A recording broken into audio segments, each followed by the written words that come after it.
Mario Rivadulla presenta Teledebate con Ramón Reyes, Alex Jiménez y Dilenia Cruz. Teledebate, objetivo y veraz, siempre fiel a la verdad. En la Abraham Lincoln Frente. Bienvenidos amigas, amigos televidentes a esta nueva entrega de Teledebate, comenzando una nueva semana laboral. Vamos a estar con ustedes por la próxima hora, como siempre, tratando temas de interés nacional e internacional que esperamos sean de su agrado y una muy importante entrevista que presentaremos en breve.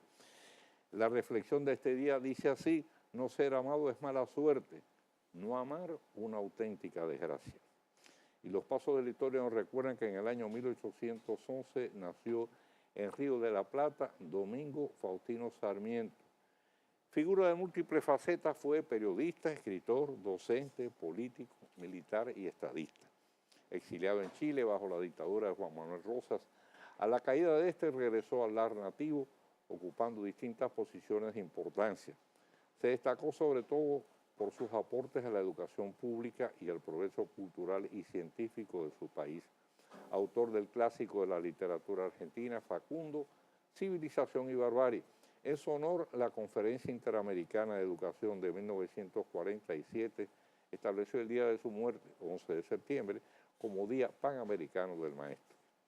En el año 1970, un avión de Dominicana Aviación se precipitó en el Mar Caribe, a pocos minutos de haber despegado de las Américas, pereciendo sus 5 tripulantes y 102 pasajeros, entre estos la esposa y la hija del mayor general Antonio Inver Barriras, y el campeón de boxeo Teo Cruz, su esposa y menor hija. En 1965 falleció el notable cantante negro estadounidense Nat King Cole. En fechas recientes falleció también su hija, la igualmente notable estrella del canto Natalie Cole. Gracias a los avances de la electrónica, después de la muerte de su progenitor, grabó con él a 2 voces. Y bien, pues la jueza que puso, que decretó que el chino pudiera variar la coerción de prisión por prisión domiciliaria, defiende su honestidad, que no ponemos en duda. Pero sin duda cometió un fallo de procedimiento. El arresto domiciliario necesita la evaluación médica. Ella no tiene facultad ni ningún juez, por simple apreciación visual, a disponer el arresto domiciliario por enfermedad. Además, ya el chino estaba operado de antes, pero como sigue guardando prisión por otras causas, la discusión es más académica que real. Y por otro lado, un frustrado viaje a Puerto Rico ha dejado como saldo 13 desaparecidos, presumiblemente muertos. Se dio por terminada su búsqueda, 8 fueron rescatados. El controversial y famoso sacerdote católico Leonardo Bofa llega al país, pero no lo hace como teólogo, sino como ecologista, para participar en el programa del primer año de Cultivando Agua Buena. Mañana dará una conferencia magistral en el Palacio Nacional. Y el Papa, ante una gran multitud, calculada en unas 300.000 personas, celebró misa y abogó por una tierra donde no sea necesario emigrar y las personas no acaben destruidas en las manos de los narcotraficantes de la muerte. 5 días en México, que sigue siendo una nación predominantemente católica, a pesar de registrar un descenso en el número de fieles. Y el presidente provisional de Haití, Jocelyn Priver, presidente del Senado, está vinculado a Aristide y a René García Preva. Se estima que estará unos 100 días en el poder mientras se organizan las elecciones de segunda vuelta. Serán más confiables y participativas que las del primera, donde apenas sufragó el 25%, resolverán algo cualquiera que sea el ganador. Y por otro lado, pues la Junta Central Electoral dio una disposición señalando que entre los partidos políticos tendrán que dar cuenta del uso que han dado a los fondos desde el año 2012 a la fecha para que les puedan entregar las nuevas partidas. Es el 0,5% de los ingresos del país. Un aporte que genera muchísimos cuestionamientos.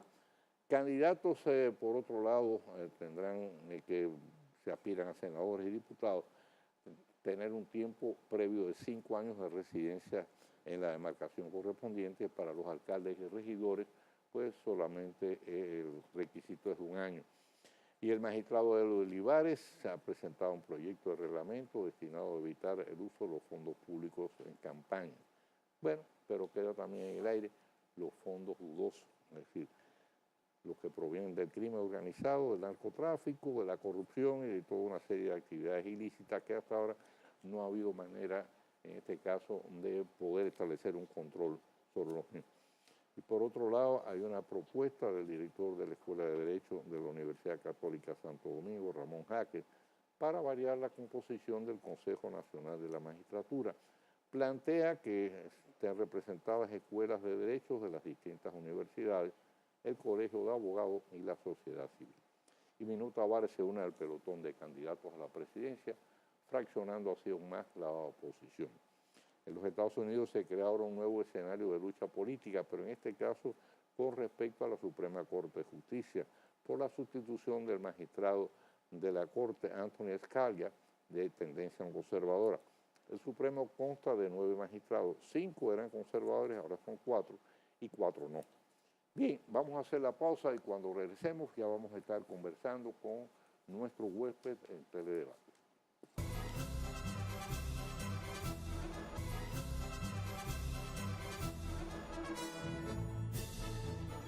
¿Cuánto?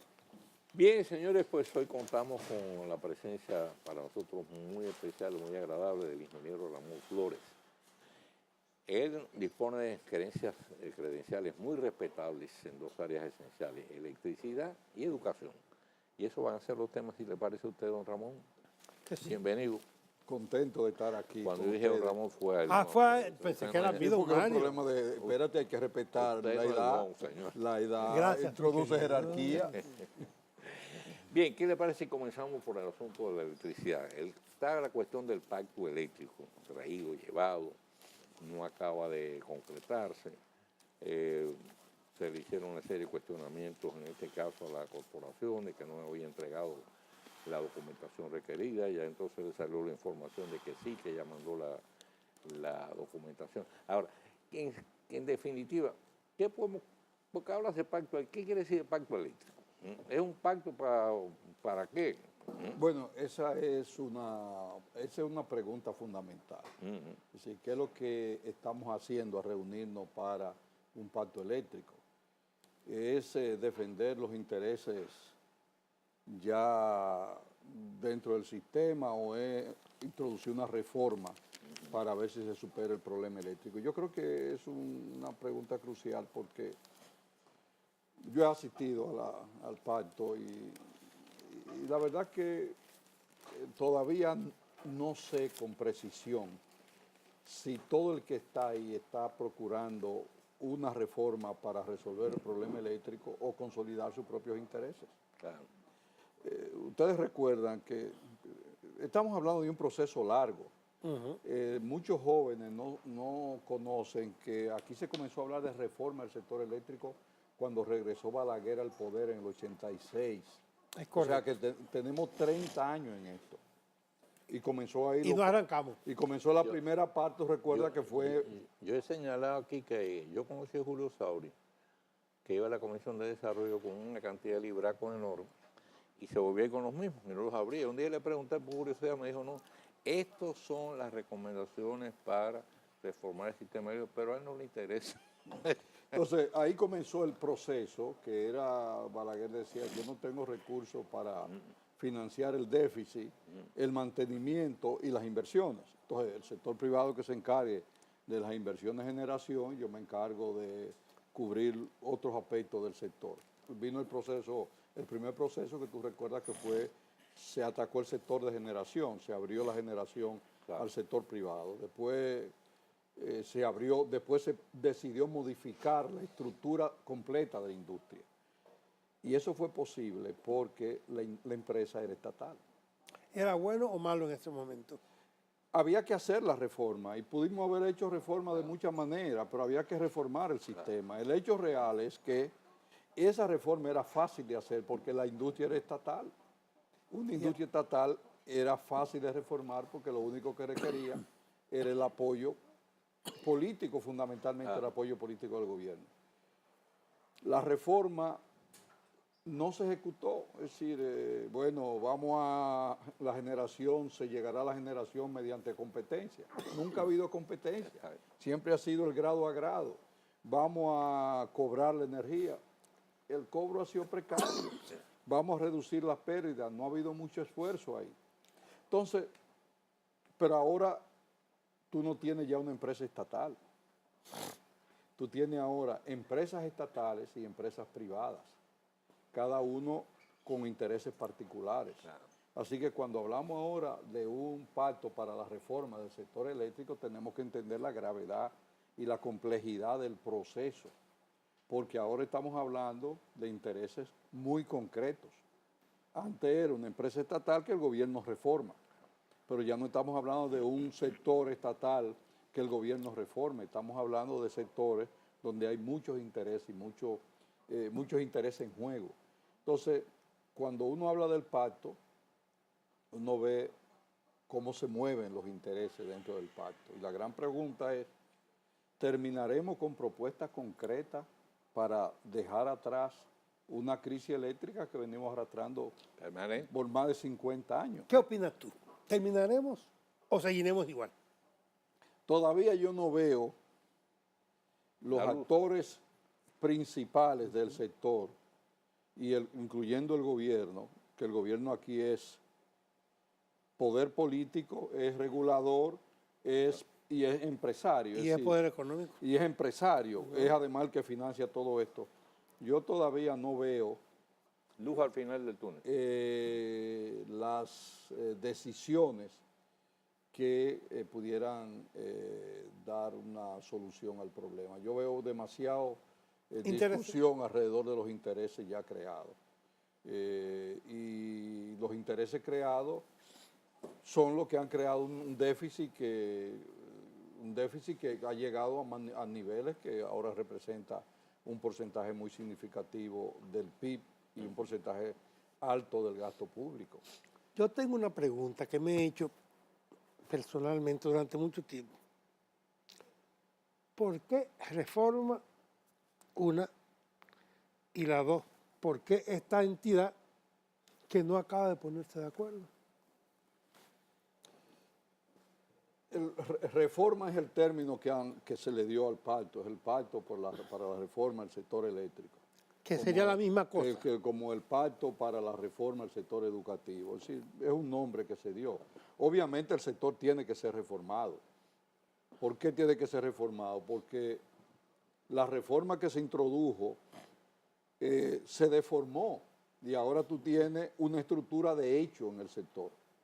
Y esa estructura de hecho está generando un déficit enorme y mientras el sector sea deficitario, tú tienes una crisis. Ahora, hay un elemento que es interesante, lo que ha pasado en el sector eléctrico. Hace 30 años que estamos hablando de esto. Y del sector educativo, viene el plan decenal. Hace 25 años que estamos hablando de reforma del sector educativo. ¿Y qué pasó con la banca? Duramos como 10 años discutiendo una ley de banca, después vino la crisis. Por alguna razón, nosotros no hemos sido muy exitosos con las reformas.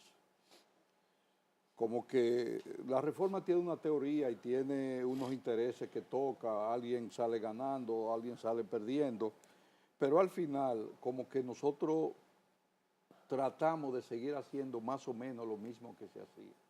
Y nota, no es la reforma del sector eléctrico. En otros sectores que hemos reformado, los resultados no son muy buenos. Una de las explicaciones que a veces discutimos entre amigos es que... ¿Se reforma o se deforma? ¿Cómo es la cosa? Aquí se deforma más que lo que se reforma. Esto que tú estás diciendo. Se deforma más que lo que se reforma. Al querer reformar, estamos deformando. Terminamos insertando intereses que que se salen con la suya. Y ese es un problema que la sociedad dominicana tiene que enfrentar. En parte va muy asociado a que nosotros reformamos, pasamos una ley y después nadie le hace caso a la ley. Así, comenzando por ahí. Porque no es que no ha habido, ahora la gente te dice hay que cambiar la ley. Sí, pero la ley que teníamos no era mala. Y estamos permanentemente cambiando leyes que después nadie le hace caso. Ese es el problema. Entonces, es un tema fascinante. Uno de los elementos es que una reforma necesita una teoría que la apoye, pero necesita reformadores. Y el reformador es alguien que se juega la cabeza defendiendo los principios fundamentales de la reforma. Y nosotros no encontramos esa situación. Es decir, en el sector eléctrico no hay nadie que haya peleado para que la generación sea por competencia. Todo el mundo quiere que sea el grado a grado. Bueno, qué bueno el grado a grado. Todo el mundo quiere que se resuelva el problema financiero, pero no pagar. No estamos dispuestos a hacer los ajustes tarifarios que son necesarios hacer. ¿Hacia arriba o hacia abajo? Bueno, hacia arriba y hacia abajo. Pero tiene que hacer los ajustes tarifarios. La ley te dice cómo se hacen los ajustes tarifarios. Y la ley te dice cómo se entra a la generación. Y te dice cómo, y te habla de la unidad de la transmisión. Y te dice, la ley te dice, es claro, si no le hacemos caso, creamos una nueva estructura. Y esa nueva estructura no tiene una base legal. Ahora vamos a cambiar la ley para ajustarnos a esa nueva estructura. En eso podemos andar. Y otra cosa, me imagino que con la reforma eléctrica, sí que se da, habrá que eliminar el subsidio, porque Bueno, el subsidio es sostenible. Bueno, parte del problema está ahí. Recuérdense, comenzamos la reforma con un objetivo, eliminar el subsidio. El subsidio. Y ahora es 4, 5, 10 veces mayor. Porque mientras tú tengas el subsidio, el sector eléctrico depende de la tesorería nacional, no de las decisiones internas.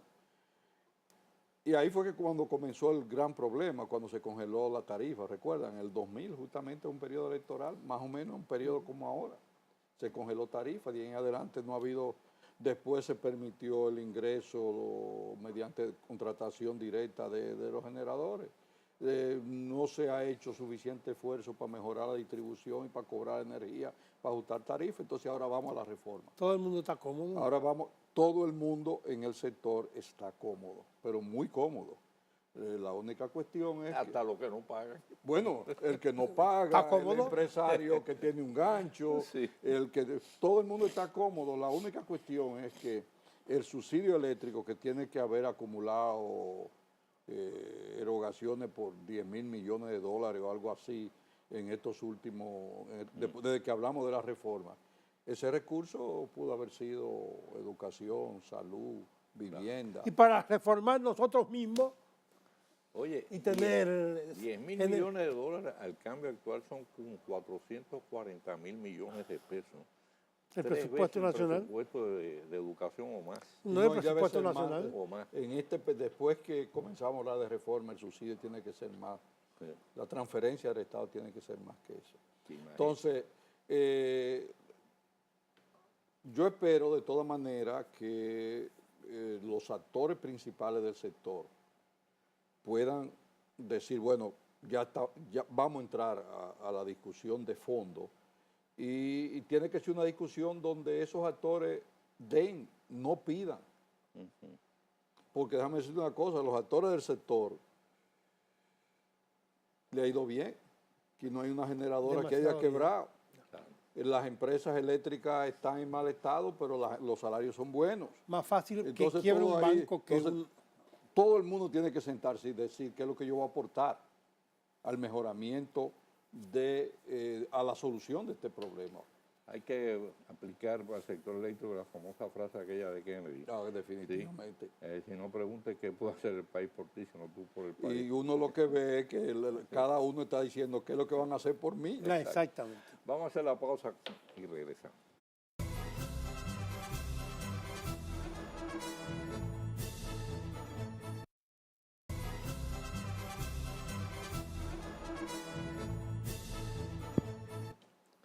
Bien, como dijimos al principio, el ingeniero Flores no solamente pues tiene credenciales muy bien establecidas en cuanto al estudio de la energía eléctrica y el problema eléctrico de la República Dominicana, sino también el tema de la educación. Don Ramón, educación pública, ¿cómo va el asunto de la reforma educativa, la tanda extendida, las construcciones de escuelas, el plan de preparación de maestros, las nuevas normas que se han establecido para acceder a la carrera docente, ¿no? Que a mí me parece que son fundamentales. Sí, sí, sí. Hubo una lucha larga por el 4%, que era, ahí volvemos otra vez, que era pura, simple y llanamente cumplir con la ley. Claro. Porque ya estaba establecido en una ley. Desde, En la ley de desde educación. el 97 estaba Exactamente. establecido. Y hubo luchas y por esto, pero no se lograba. En las elecciones pasadas los candidatos se comprometieron a entregar el 4%. Pero hubo un fenómeno muy interesante. Cuando se firmó aquel pacto de los candidatos por el sistema educativo, el presidente Medina, que era entonces candidato, no solo dijo que él iba a cumplir con el 4, sino que presentó un programa. Dijo, voy a incluir la jornada de día completo, voy a incluir el programa de alfabetización, las guarderías infantiles. Es decir, que él establece, él se compromete al 4 y establece cómo se va a gastar. Un plan de trabajo. Y eso fue importante. Yo he hablado mucho de eso porque la gente no se da cuenta de lo que significa duplicar el presupuesto y tener dónde gastarlo. Nótese que aquí se llegó a decir es que no hay cómo gastar. Leonel lo dijo en una ocasión y la actual vicepresidenta también lo dijo. Entonces, él establece un programa de trabajo. Y establece un programa de trabajo y dice, vamos hacia jornada de día completo. Lo primero es que él establece una línea que obliga a revisar gran parte de lo que se ha hecho en educación. La jornada de día completo es yo he hablado mucho de eso porque entiendo que es una de las decisiones más trascendentes que hemos tomado desde la muerte de Trujillo. Y valiente. Nadie creía en eso, Sí, pero señor. ¿dónde está la trascendencia? Primero, el horario nuestro era horario de mediodía, que con huelga, pérdida de hora, el estudiante dominicano recibía 2 horas al y día de media clase. Y lo recibía por un periodo, por un número de días corto, es decir, 400-500 horas de clase. Por lo tanto, la jornada de día completo tiene un impacto académico. Te da un horario que te permite aprender. Y aprovechar el tiempo. Pero hay otra cuestión. El horario de día completo es la protección del niño. Claro. Y de la madre y del padre que pueden Pero trabajar. sobre todo Del niño. del niño. No está en la calle, El niño no está en la calle. Claro. expuesto a Si droga, uno al peligro. si uno sale, de hecho, uno envía al hijo al colegio porque quiere estar seguro que hay un tiempo del día que el niño está protegido. La escuela pública no era así. Era toda la tarde libre. Era o toda la mañana. O toda la mañana del toda día la entero. mañana de libre. Entonces, no hemos evaluado adecuadamente lo que representa en términos sociales, en términos económicos, De de seguridad. seguridad, el hecho de que hoy hay un número muy grande de niños que están en jornada extendida.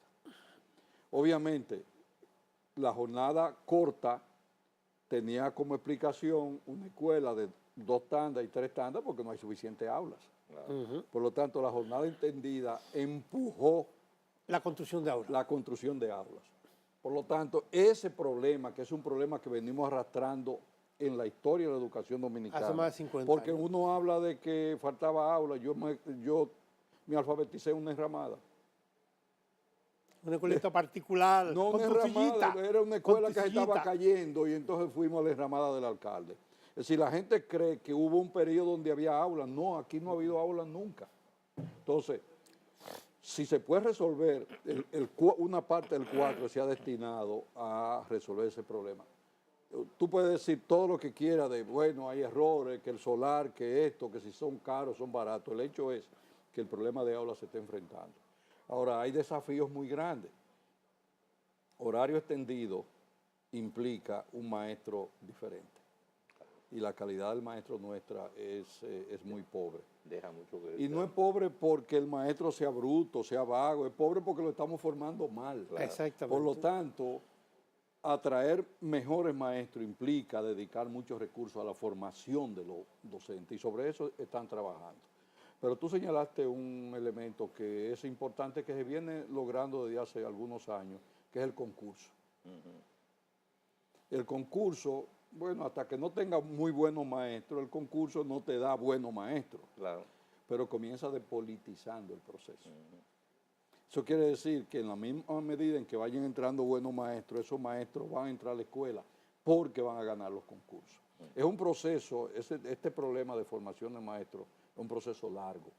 O sea, nosotros tenemos un sistema con 70, 80 mil maestros. Es decir, y el sistema está creciendo, porque ahora con jornada extendida necesita más maestros y con la extensión con esta cuestión de educación inicial y de la educación media, pero ya comenzó el concurso, un concurso que fue muy abierto y están trabajando en lo de formación de maestros. Ahora, uno de los elementos que surgió en el concurso, al abrir el concurso, es que mucha gente de otras carreras participó en el concurso. ¿Cuántos participaron? 40,000 profesionales. Ajá, qué bien. Pero espérate, 6,000 contadores, 2,000 ingenieros, 1,800 médicos, atraídos por un sector educativo Con mejores salarios. que ya tiene muy buenos salarios. Los mejores salarios están en el sector educativo. Oye, el problema de la calidad de la educación superior es una cosa que no podemos pasar por alto. Se está empujando la educación preuniversitaria, es decir, la educación inicial, la básica, la media y la superior. Esa gente, toda esa gente salió de las universidades Así mismo. y los resultados fueron penosos. Muy Sí. penoso. En todo. Entonces, con tu permiso, tenemos que hacer una pausa, pero seguimos después. En el mismo punto.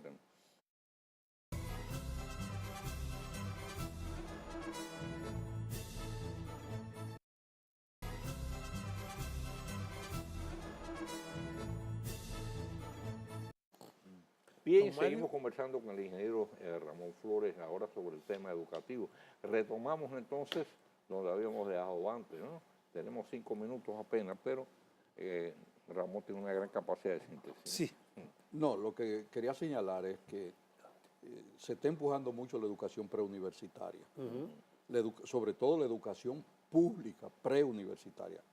El gobierno está pidiendo muchos recursos y a mí me consta el presidente se ha involucrado de manera personal, él le está empujando, pero no se está prestando adecuada atención a la educación superior pública, que es la referencia. Balaguer, hemos usado la autonomía de la UAS como un pretexto para dejar eso, soltarlo en banda, pero el Estado tiene la responsabilidad de desarrollar un subsector de educación superior público En el que aporta de los fondos. calidad. O sea, que el pobre talentoso sepa que tiene un lugar público donde ir. Y ese es un problema que tiene que ser enfrentado justamente por los resultados que estamos viendo, que están emanando de ese subsector de educación superior. Es decir, lo que yo señalaba de los maestros, de la evaluación que se hizo para el ingreso al magisterio, tiene otra contraparte, la evaluación que se hizo para la especialización en el área de la salud. Ajá. Ajá. Oye, los resultados ahí aprobó el 18%. 18% de los médicos. De los De los médicos. médicos. Ese 4. Ya con ese 4. Entonces tú dices, bueno, pero la Suprema Corte cada rato habla, un juez de la Suprema Lo Corte sabrá hablando de Waldo los Suero. abogados. Entonces, ¿Tú crees que Waldo Suero lo sepa? Sí.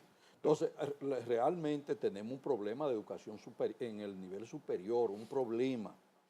Y ese problema no está solo en regular las instituciones privadas, no. El Estado tiene la responsabilidad constitucional de desarrollar un subsector de educación pública que va desde la guardería hasta la universidad. Y que le ha dado de Y lado. eso lo hemos dado.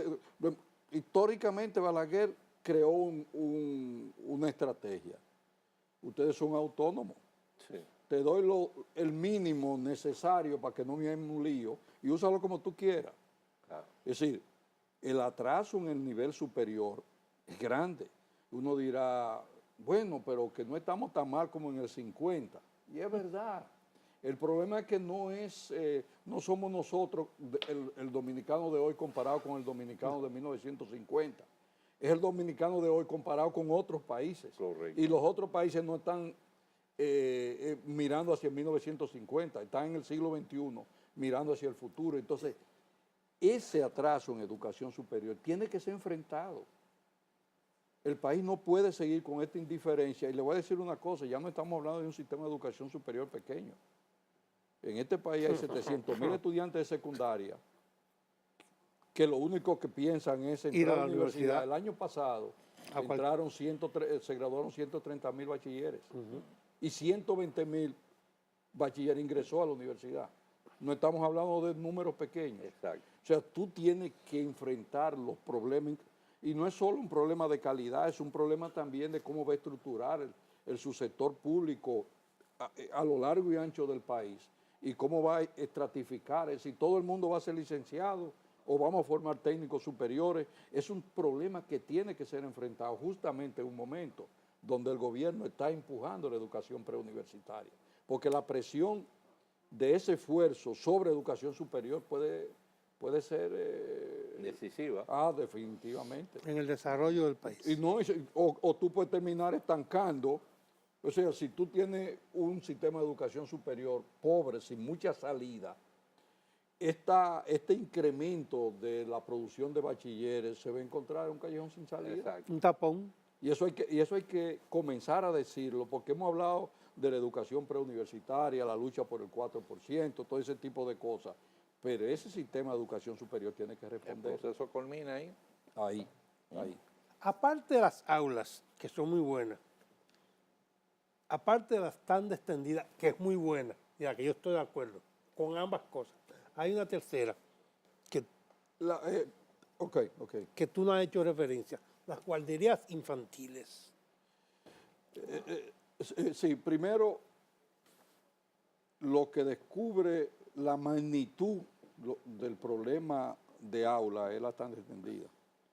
Sí, con otro esquema, el número de aulas era mucho más requerido, era mucho más pequeño. Es decir, tan extendida demanda muchas aulas y va a demandar un profesor de mucho más calidad.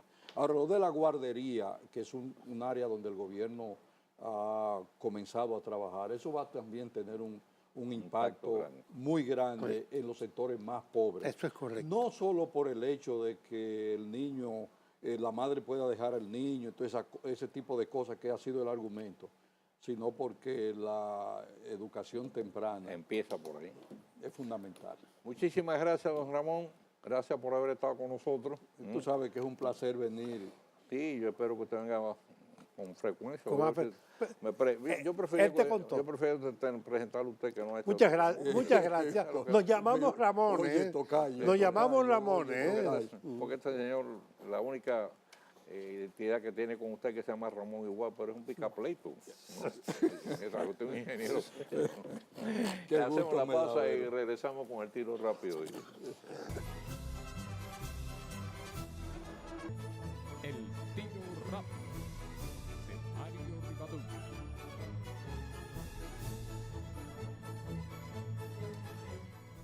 Durante el interesante y orientador desayuno económico del matutino hoy, bajo la dirección del experimentado colega Mario Méndez, directivos de la Asociación de Industrias y Empresas de Jaina y la región sur replantearon el tema de los acuerdos de libre comercio que hasta ahora ha firmado el país.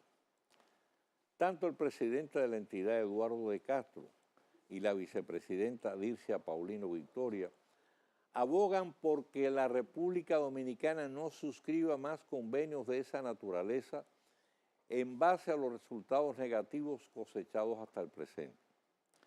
De Castro y Paulino Victoria advierten tanto sobre el déficit comercial que ha registrado el país durante la vigencia de dichos acuerdos, como la falta de reciprocidad en su ejecución, siempre en nuestro perjuicio. Les asiste sobrada razón. El ejemplo más palpable del déficit comercial con los Estados Unidos a partir de la firma del controversial DR-CAFTA. Los números así lo indican. Hasta ese entonces, la balanza comercial con Norteamérica se mantenía en equilibrio con moderada ventaja para nuestro país. O sea, exportábamos más de lo que importábamos. Desde entonces, en cambio, año tras año ha ocurrido a la inversa. Tan solo en el 2015, la venta de productos dominicanos al mercado de los Estados Unidos alcanzó los 4.660 millones de dólares, incluyendo zona franca, mientras que los dominicanos adquirimos artículos de manufactura estadounidense por valor de 7.134 millones. O sea, una balanza comercial negativa de casi 2.500 millones en apenas un año. Si bien inferior al año anterior en más de un 27%, se hace notar que esta mejoría fue gracias a la reducción de los precios del petróleo y derivados. Con los países de Centroamérica no nos ha ido mejor. Ya antes del DR-CAFTA teníamos un tratado firmado con los países ismeños que arrojaba un saldo negativo.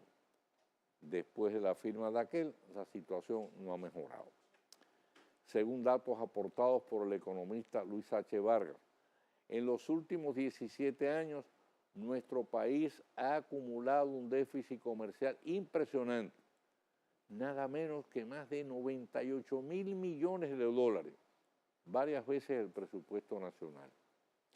En cuanto a la falta de reciprocidad en el intercambio comercial con otros países, De Castro y Paulino Viloria mencionan el caso de México, de que importamos medicamentos que entran al nuestro sin trabas ni pago de arancel, en tanto los que exporta la industria farmacéutica nacional a ese país figura grabado con un 18% y con exigencias que no se les piden aquí.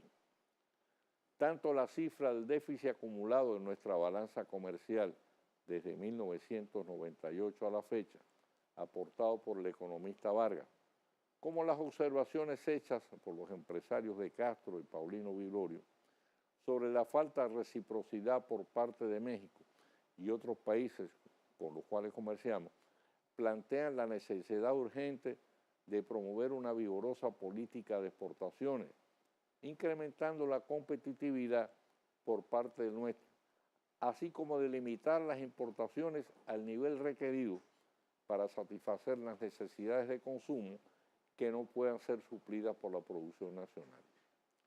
Y además, reclamar un trato similar en facilidades y exenciones al que brindamos a otras naciones en el intercambio comercial, partiendo del principio de que lo que es igual no es ventaja.